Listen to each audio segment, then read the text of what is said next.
Well, hi, everybody. I'd like to take a moment to thank you for joining us this afternoon. So we are here and excited to talk to you about three topics today. So first, we're going to do a quick summary of the advance notice and the changes specifically to risk adjustment. Secondly, we're going to do some foreshadowing about what's to come, not just final rule, but in the years to follow, again, specific to risk adjustment. And lastly, we want to make this an action-oriented webinar where if you're looking for tangible steps to evolve your risk adjustment strategy in light of some of these policy changes, we're going to give you a roadmap to do just that. First, some introductions. So I first want to apologize for those that joined looking to hear from Haas Rifat. He had a conflict come up, so unfortunately you're stuck with me for the next 45 minutes. My name is Keith Anderson. I'm the CEO of Vatica Health. We just merged with a company called Coziva Health. I will share more about these two businesses here in a little bit.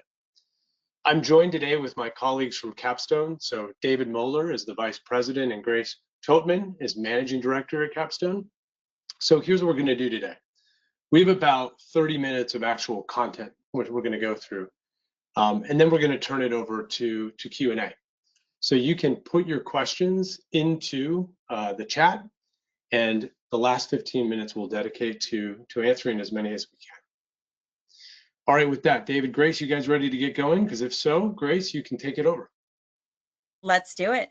Thank you, Keith, and good afternoon, everyone. Absolutely thrilled to be here today. As Keith mentioned, Grace Totman, I am the Managing Director and co-lead the global healthcare team at Capstone. Super excited to be talking about one of my favorite topics that's definitely been quite topical in recent months and candidly years, which is Medicare Advantage and risk adjustment. And so as Keith previewed, we're going to start this by talking through the recent 2027 advance notice and the three main provisions that were included in that.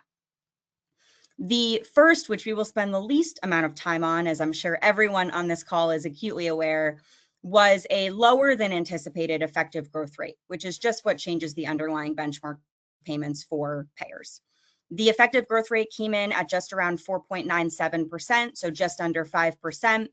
Now, this in most years would have been a pretty positive update, but given the utilization environment and ongoing reforms, came in well under industry expectation. The one thing I would note is that this is proposed, and so we will get the final rate notice the first Monday in April later this year.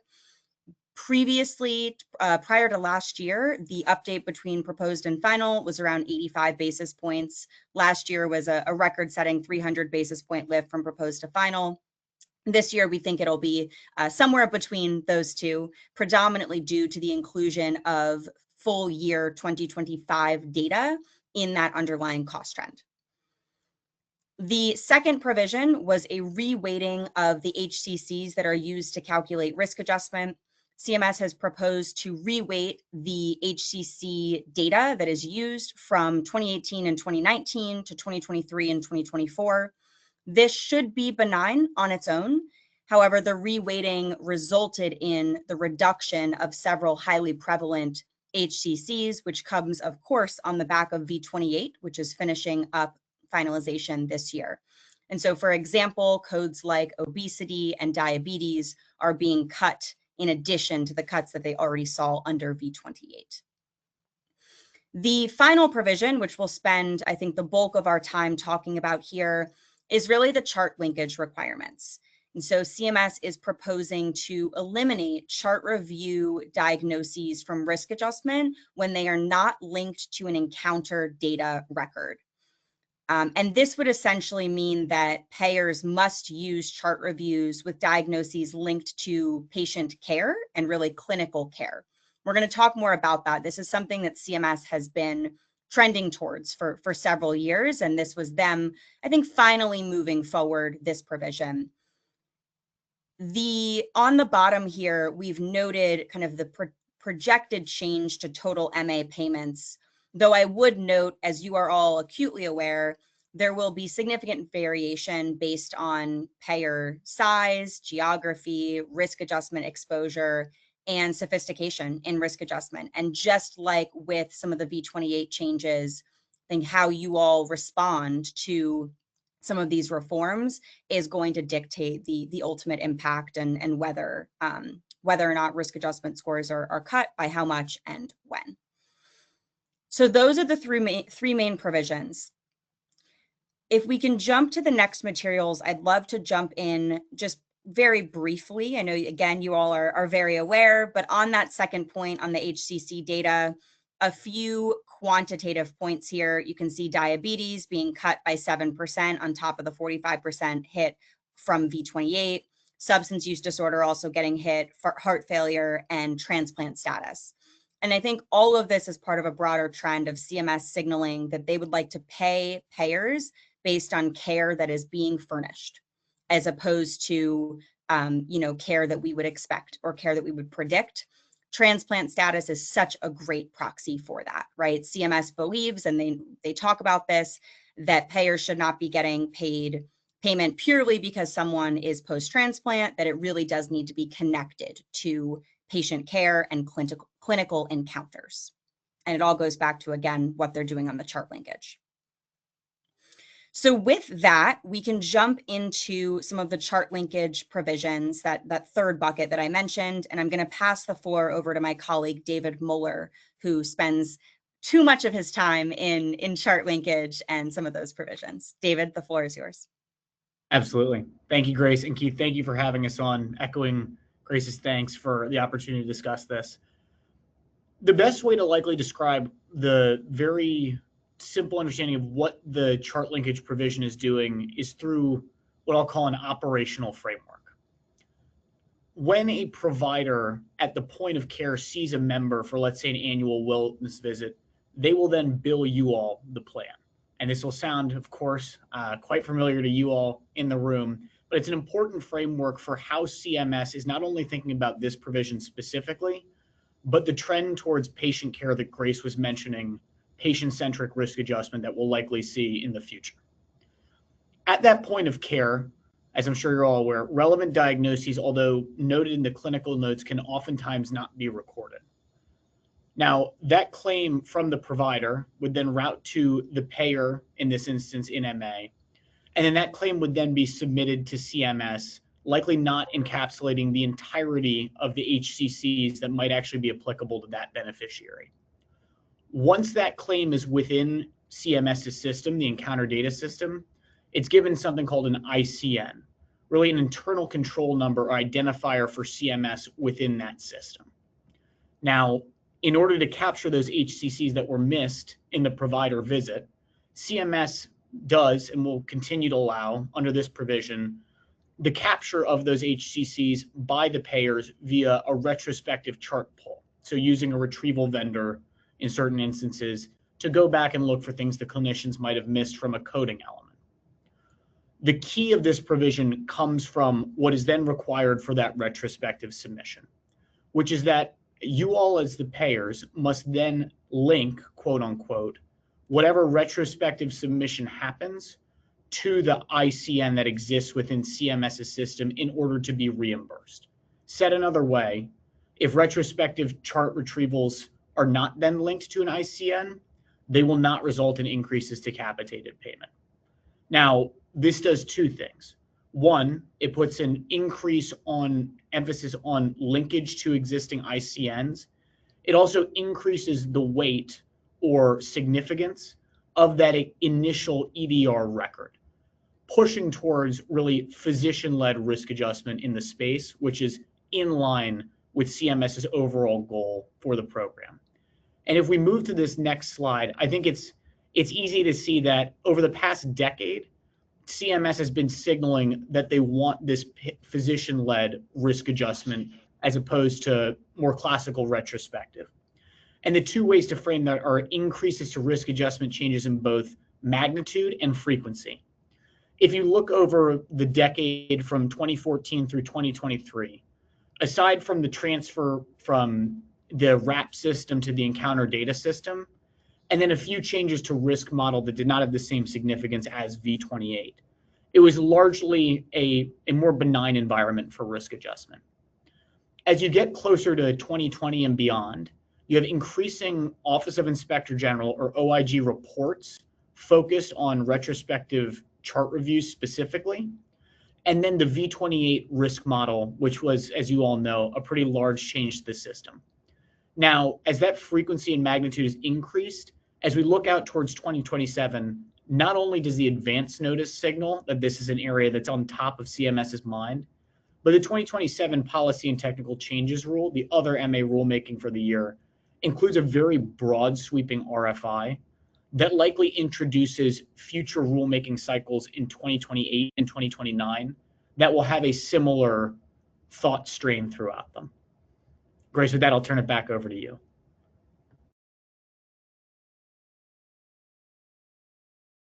Thank you, David, and would just echo that volume and magnitude of changes has really increased over time, to David's point. And so what this means is that the recent changes are not a surprise. I think there was some industry reaction that they did this right now, coming after V28, but there was not surprise, at least from the policy community where David and I sit, that these changes were proposed.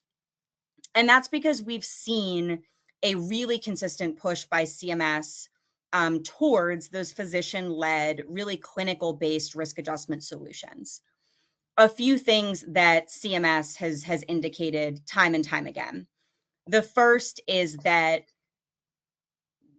diagnoses pulled in outside of an encounter have a limited clinical impact. They often don't change the treatment plan, and there's no longitudinal care management as a result of that. The second thing that CMS has consistently called out through rulemaking and comment periods is that type of risk adjustment leads to provider disengagement, where the providers are not really owning a lot of that documentation and, again, care management. The third has been audit exposure. And in recent years, some of those changes that David alluded to have been really significant expansion to the RADV, or risk adjustment data validation audit system. And as of this year, one of the only areas where CMS is hiring is for RADV auditors to really expand the scope of that process and the magnitude of what those audits could look like. And then finally, as CMS is always focused on, they think about the patient and member experience, and they don't want fragmented care interactions that leave patients confused. They don't want redundant visits purely for the purposes of risk adjustment. And so regulators are highly focused on a cohesive, again, clinician-led and member-friendly risk adjustment experience. And this is something that they have left breadcrumbs for, as David mentioned, the last decade or so, or really beyond that, when you look at what has happened on paper.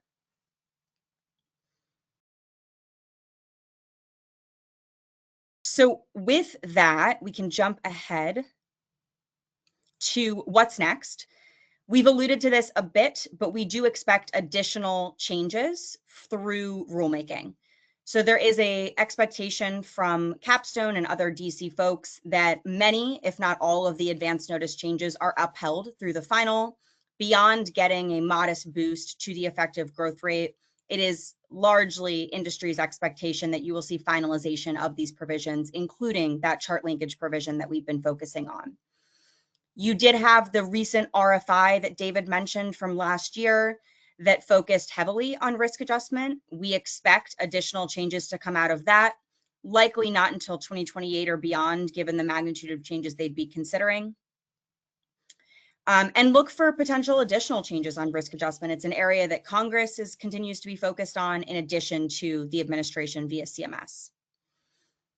In terms of retrospective and home visits, I would say largely they face an uncertain future right now. There's a lot we don't know. There's a lot we're waiting for in terms of sub-regulatory guidance from the agency.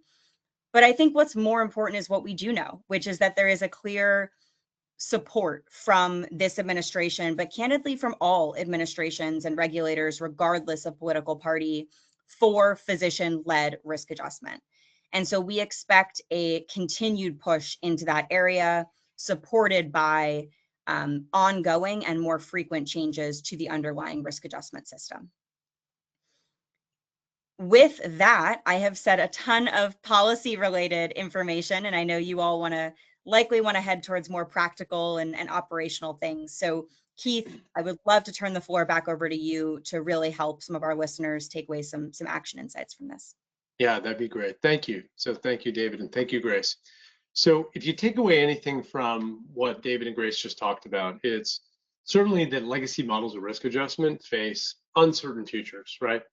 And CMS is pushing plans like yourself to do more provider-centric risk adjustment. With that in mind, I want to talk about what we consider to be, we'll call it the next generation operating model for risk adjustment, and one that is durable against what we already know through advance notice, but also what we foresee happening in the future. So let's talk about what that future next generation risk adjustment model would entail. Now, fundamentally, what CMS is asking for health plans to do is to not just scan records and grab diagnosis and submit them, right? They want CMS, and the CMS wants health plans using the rich data sets that you have as health plans to actually help physicians not only diagnose, but to diagnose and treat. And so for that reason, the most durable method of risk adjustment is done by the physician prospectively, that is in advance of an actual patient encounter and in an actual visit. So as you can see on the slide, there are a number of elements that define what the next generation operating model is, right? You can see things like encounter linkage, compliance. How do you integrate that into the physician's workflow? Now, the good news is that when you place the PCP at the center of your risk adjustment strategy, the majority of these requirements, they really resolve themselves, right? Physicians are doing the diagnosis with eyes on the patient, and they can both diagnose and treat. Naturally, those diagnosis codes are linked to an encounter after a visit. I also want to double down on what Grace said, which is importantly, patients are going to be happier, right? They are getting consistent care direction from their providers where they already have established relationships instead of potentially competing direction or care direction from perhaps a nurse practitioner who might be doing a home visit. So now let's talk about the economics of this model in comparison with legacy models. If you could flip to the next slide. So what this chart does that you're looking at here is it compares the three primary risk adjustment models. You have retrospective reviews, you have home visits, and then you have physician-led risk adjustment. And it compares them against key dimensions. What you see is a clear trade-off. So retrospective models, they look inexpensive upfront, but increasingly they're going to have higher compliance volatility. As it relates to home visits, so home visits offer moderate economics, but they also are facing increased regulatory scrutiny. I should also mention that both of those methods tend to catch and perpetuate inaccurate diagnosis because importantly, they don't have the PCP with eyes on the actual patient, right? And so with RADV audits, which we just talked about, now extrapolating coding errors across the full membership, coding errors are more expensive now, more so than ever. So it's something to be mindful of. Physician-led risk adjustment is going to be more compliant by nature. It's going to be more durable against future policy changes, and it's going to be more cost-effective over time. And importantly, the time to migrate to this new model is now, right? It doesn't happen overnight, and especially in light of what CMS is going to put in place with advance notice. The question is, how do you do it? Maybe you as a health plan are dabbling in physician-led risk adjustment today, but here's the challenge. How do you get to the point where the majority, the absolute majority of your members are being risk adjusted through physicians at the actual point of care, right? That is a game-changing and a material difference than what many plans are doing today. And so with that, I'd like to introduce a roadmap. So if we could flip to the next slide, we'll call this sort of the roadmap to success. And this is something that is practical. There's sort of a phase strategy to this. It's not going to happen overnight, but it allows you to transition into this new model without compromising results. So step one is let's get you compliant with what advance notice is asking of you today. And let's assume that that is upheld in final rule, as Grace mentioned. So this means that you need to ensure that all codes, especially those that are pulled retrospectively, are linked to an actual ICN encounter, or they simply will not be accepted. Plans also need to ensure that risk adjustment is aligned to actual benefits. So if you continue to offer home benefits, it's very important that those are filed benefits moving forward. So these are just fundamentals to make sure to minimize any of the negative impact that could happen as a result of advance notice taking hold. Step 2 is actually the fun part. All right, so now we're activating providers in your existing network. Because once a PCP is activated, you can begin to turn off the alternative risk adjustment practices that you no longer need, that are driving up cost, and obviously expense is now more important than ever. So the action here is simple. The key is you want to find partners that you can work with that already have an activated provider network doing risk adjustment at the point of care. You want to contract with them where you have membership overlapping where those partners have providers activated today. It's that simple. You contract with them, you activate them, and within 30 days, you as a plan are already seeing physician-led risk adjustment within 30 days. A really important point that I want to make here, and this is critical, it's the value of finding and using a partner that contracts with multiple payers, as opposed to a health plan directly going to providers themselves. So why is this so important? Well, generally speaking, any single payer does not represent enough patients for the provider to adopt a payer-specific process. I know it's a lot of words. Let me say it differently. Think about it this way. On average, a single PCP has patients across 8 different Medicare Advantage plans in a given market. 8. And so if you're approaching a practice and saying, we're asking you to follow this process for us as a specific health plan, it's going to be really difficult for the provider to adopt. And we see this in the data. So we see it all the time. When payers are going to providers and asking providers to do something specific for them, the engagement is very low. Somewhere in the range of between 0%, meaning providers just aren't activating at all, upwards of, we can see about 30% of patients are getting risk adjusted at the point of care. Let's contrast this then with when providers are asked to perform risk adjustment across multiple payers. And with that, we see significantly higher engagement results. We're going to talk about Vatica results here in a bit because Vatica is multi-payer.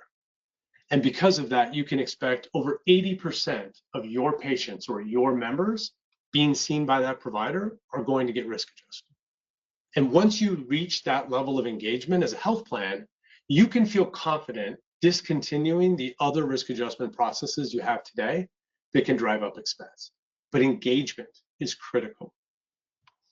Okay, so on to step 3 of this process. Now this step is about methodically building out your network.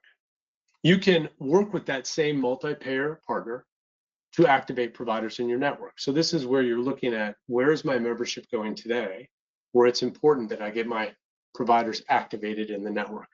A couple important things to remember. One, remember that your current risk adjustment practices today face uncertain futures.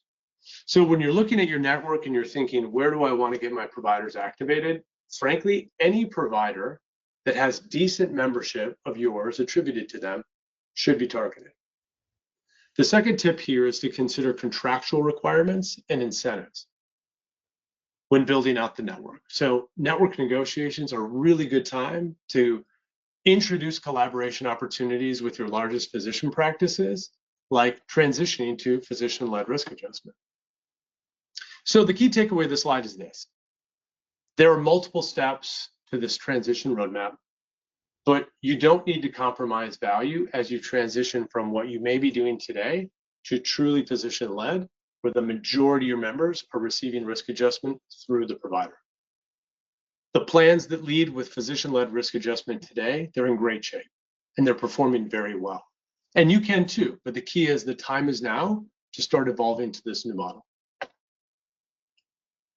Okay, so I realize we're running up against time. Why don't we go to the next slide? I do want to take a minute to introduce our company, Vatica. So many of you already know us. It's possible many of you are already working with us with your membership today. So for more than a decade, Vatica has focused specifically on delivering prospective, in advance of the visit, physician-led risk adjustment. On average, Vatica captures attestations for over 80% of the patients attributed to the PCPs in our network.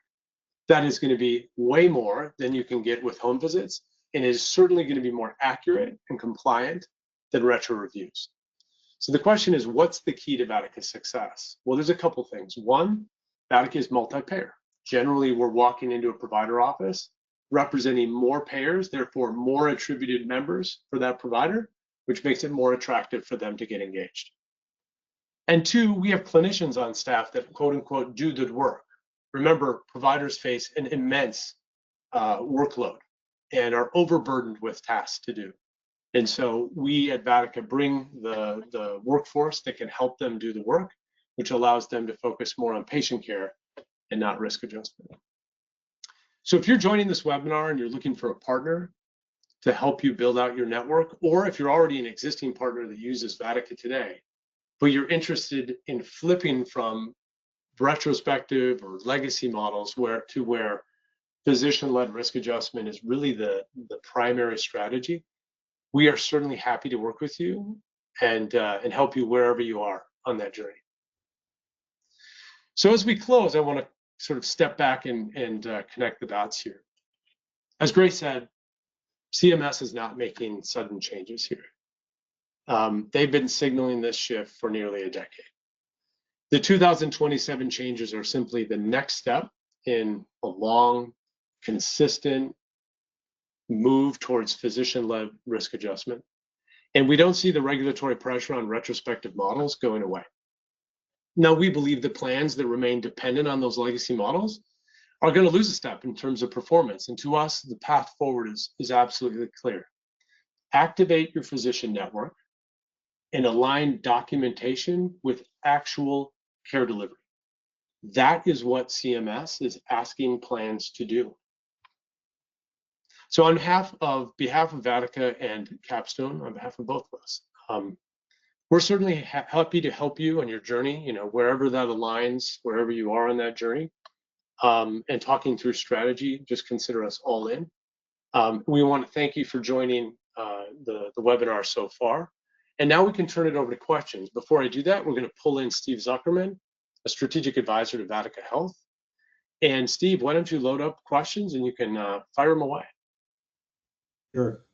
Well, thanks, Keith, Grace, David. That was very helpful and informative, given all of the activity going on right now in the regulatory landscape. We've got several interesting questions. The first is, what does all of this mean for the future of retrospective chart reviews? I'll let you all fight about who takes that one. Yeah, I'm happy to jump in first, Keith, and then would welcome any additional thoughts from you. I mean, from a policy and regulatory standpoint, I think a lot of it we still don't know, right? There are a lot of unanswered questions from the agency. We're expecting some of those to be answered in the final, but not all of them. What I think we should instead focus on is what CMS is clearly indicating, and that is support for long-term investment in prospective and, again, clinician-led risk adjustment. So it's a non-answer answer, but I think it's the best we can do at this time. And again, I would just echo what we've been saying, that this is nothing new, right? The chart linkage provision that was proposed in this was actually originally proposed in 2014, right? They ultimately didn't finalize it, but this is something that we've been seeing for the last decade plus. Keith, anything you'd add? I agree. I mean, the answer is we don't know. I think that it's reading the tea leaves and trying to say, as a health plan, I've worked at a health plan before. How do you get ahead of it? How do you get to the point where you're not saying, well, I wish I would have started this 3, 4, 5, 10 years ago? And so the message that they are delivering is exceptionally clear at this point. And there are ways to be more compliant and have practices in place that are more enduring and durable. And so that's what we're suggesting is basically you read the tea leaves, you see some of these things coming down the pike. the time to act in terms of sort of moving to more safe, compliant, durable methods, the time's now. Similarly, there's been also a lot of commentary and pressure over the years on home assessments. What's your view on the future of home assessments based on this recent proclamation on retrospective chart reviews? Yeah, I'm happy to jump in there as well. And again, Keith would welcome your thoughts. I would say it'll be a similar answer to that of retrospective chart pulls, which is that we don't quite know. I mean, CMS really largely stayed away from home visits in this rulemaking and focused on the chart linkage provision. But again, it's something that we've seen historically that they have proposed eliminating. They've also proposed mandating follow-up care within 90 days. Again, none of those things are actively proposed right now. But as we step back and read the tea leaves, I think what's clear is that CMS wants high service level clinician led risk adjustment, right? And I know that's where a lot of the vendors have moved already, but that's how we would think about it. Yeah, Okay. I wouldn't add anything to that other than to say, like anything to sort of projecting what's going to happen in the future, but it is just to say there is an opportunity to deliver better care through the physician. And we all know that the vast majority of the time, these seniors, especially those with chronic conditions, have very strong relationships with their physician. And that is going to deliver better patient care and more optimal care for the patient because it's consistent. And so if for no other reason than that, working through physicians where you can get them engaged is no regret work. Great, thank you. I think, David, this one is probably going to be up your alley. It's a pretty technical question. If CMS assigns a specific internal control number to a claim, do we need to obtain and reference that ICN in order to use the supplemental data submission process? Or will our internally generated claim information be sufficient for CMS to correctly associate our supplemental data with the CMS assigned ICN during processing? Yeah, you weren't kidding on technical. But as the rule reads right now, and there obviously, I will say this and caveat that there's no doubt that CMS is getting this question during their notice and comment period because it's a good one. As the rule reads right now, it appears that the ICN generated by CMS is the one they're most concerned with. Now, anything that is noted by a stakeholder and is a quote unquote logical outgrowth of a proposed provision can then be included in the final rule. So for example, if CMS sees comments like this one, they can include that as then what I'll call a permissible use case for the linkage provision. So a non-answer, but it's a we'll wait and see from the final rule. Great, thanks, David. Another question. There has been scrutiny of incentives tied to RAF. What risk adjustment related incentives do you recommend? Keith, maybe this is one for you, given our model at Vatica with administering incentives for health plans. Yeah, two recommendations on this. You can incent the activity, not the outcome. That's short and sweet. Meaning, if you're asking practices to do work outside of what they, sort of do from 9 to 5, and on behalf of yourself as a payer, and it's improving patient care, and as long as it is tied to the activity, I think that's generally regarded as safe. Where it sort of trips into something that you don't want to get into is driving incentives for the actual outcome, i.e. how many codes are diagnosed or which ones are approved and denied. So that's best practice 1. Best practice 2 I would throw out there as it relates to incentives is you can incent providers. It's very, very important though that incentive trickles down to the actual PCP that's doing the work.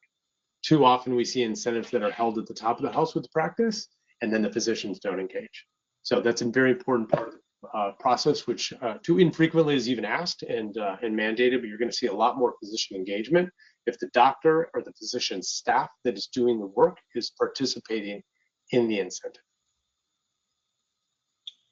Great, thanks, Keith. Okay, next question. How are health plans that do unbillable risk assessment visits thinking about converting that to a billable encounter?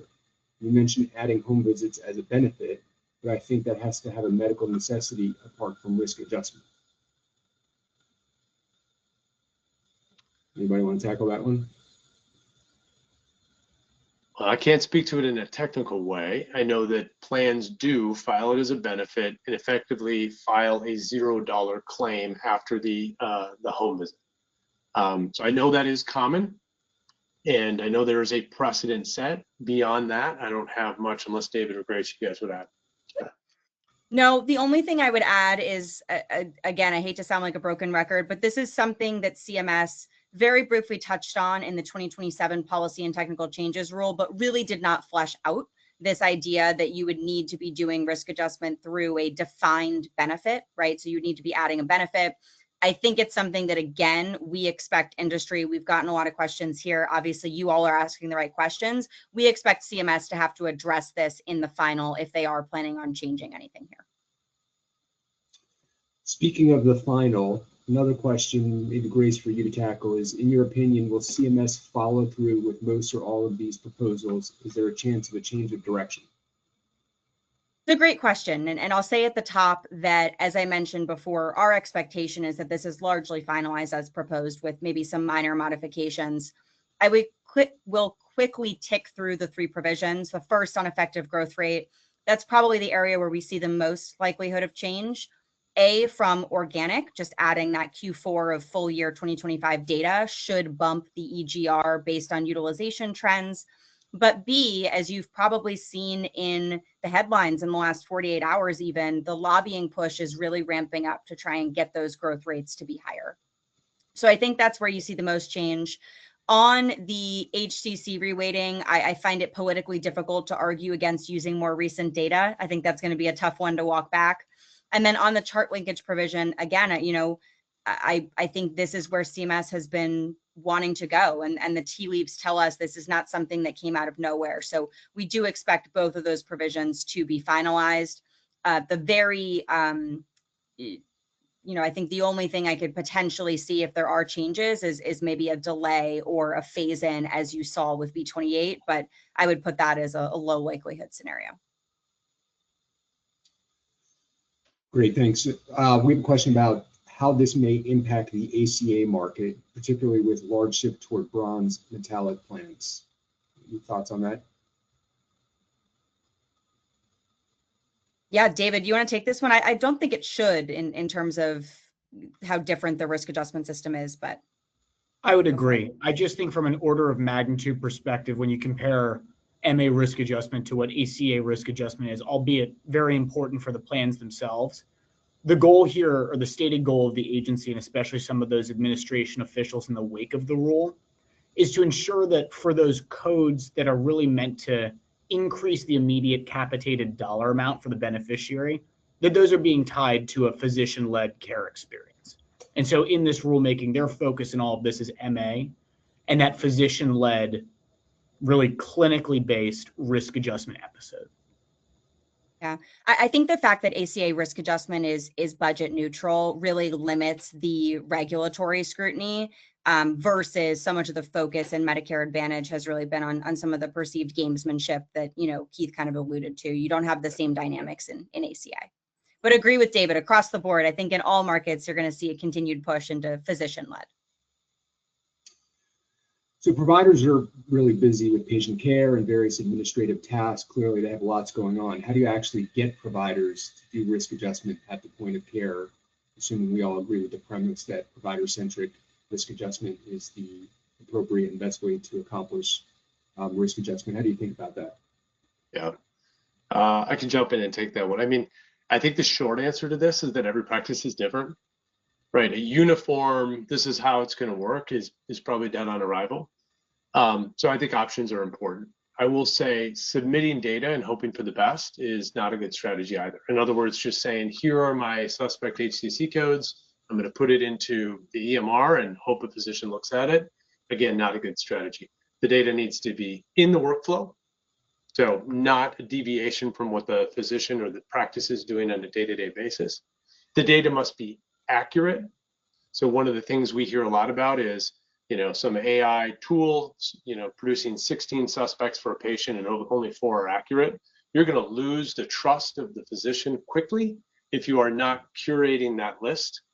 And then third is it has to be a meaningful part of that patient panel. It goes back to that multi-payer comment that I made earlier. If you're a physician and you see however many patients in a given day, and once every 3 days, you see a patient of a specific health plan, that is asking you to follow a specific process, the engagement and getting that physician activated is going to be very difficult. So back to best practices. One, multi-payer all day, every day. Working with partners that have aggregated payers in a specific market to make it more attractive to that provider.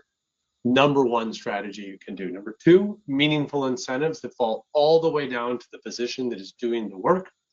Three, optionality at the point of care. And what I mean by that is not just data, there could be data and services. So some staff are going to say, I just don't have the actual work, the team, the help to be able to prep these cases in advance of a visit. So technology and services is important.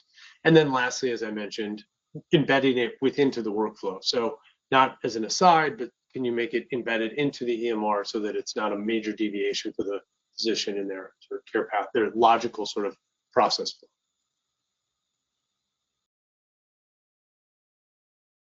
Great, thanks, Keith. Yep. For executives at health plans that are worried about moving away from retrospective models because it will result in giving up revenue, how do you think about balancing compliance and yield in a prospective model? Well, I'll jump in there, and then Grace, David, I'd ask you guys to jump in. So my proposal and what I was suggesting in the roadmap is once you get providers activated and you have 80% of the members attributed to that practice getting risk adjusted, you can confidently, for that population, turn off retrospective and turn off home visits. You're getting everything that you need in terms of value, and you're doing it in the most compliant, CMS compliant way possible, right? So I would think of it as a transition. You have retrospective today, and maybe you do that for 80% of your membership, and maybe you're doing physician-led for 20%. It's sort of a slow progression where you're flipping that paradigm. You're becoming 80% dependent on physician-led and 20% only where you can't get physician-led to do retrospective review. So my proposal in doing that is you're actually not losing any value. You're just transitioning it over time. And in fact, I think you're going to add value because point of care risk adjustment, you're going to be more, is going to produce higher yield. Yeah, Grace, David, anything to add? Yeah.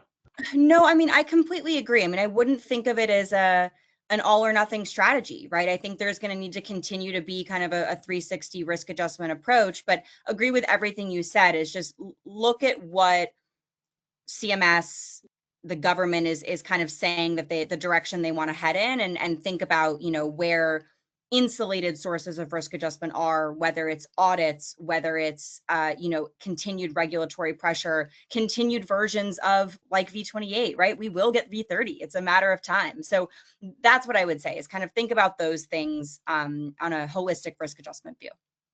Yeah. Great. Well, we're running up here on time. We want to make sure that we finish this timely.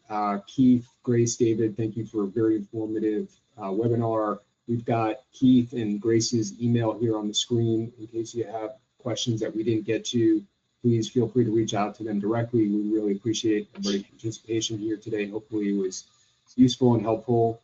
I think that's it. Unless Keith, Grace, or David, you have anything else to share? Nope, just appreciate the time.